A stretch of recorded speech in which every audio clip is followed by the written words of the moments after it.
બધા લોકોને એ તો ખ્યાલ હશે જ કે પ્રેગ્નન્સીમાં બાળક માતાના ગર્ભમાં થોડી હલનચલન કરે છે, પણ એ હલનચલન પ્રેગ્નન્સીના તબક્કા દરમિયાન અલગ અલગ હોય છે. ચાલો જાણીએ કઈ રીતે. શરૂઆતના 3 મહિનામાં બાળકનો વિકાસ થતો હોય છે કે જેમાં બાળક ધીરે ધીરે મૂવમેન્ટ આપે છે કે જે માતાને અનુભવાતી નથી. પછી 4થા અને 5મા મહિનામાં બાળક આખું બની રહી છે. જ્યારે બાળકનો 5મો મહિનો પૂરો થાય ત્યારે મોટાભાગનું એનું ડેવલપમેન્ટ થઈ ગયું હોય છે અને અંદાજે એનું વજન પણ 400-500 ગ્રામ થઈ ગયો હોય છે. ત્યારે થોડી મૂવમેન્ટ આવવાની ખબર પડે છે. પછી 6થા અને 7મા મહિનામાં બાળકનો ગ્રોથ સારો એવો થાય છે, એટલે કે એના વજનમાં પણ વધારો થાય છે. એટલે જે એની પ્રોપર મૂવમેન્ટ છે તે 6થા અને 7મા મહિનામાં સારી એવી ખબર પડે છે.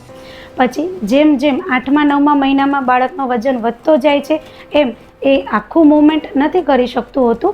એટલે જ્યાં એના પગ હોય છે ત્યાં એની મૂવમેન્ટ વધારે ફીલ થાય છે કે જેને કિક કહેવાય છે, કે જે સંકેત આપે છે કે તમારું બાળક સ્વસ્થ છે.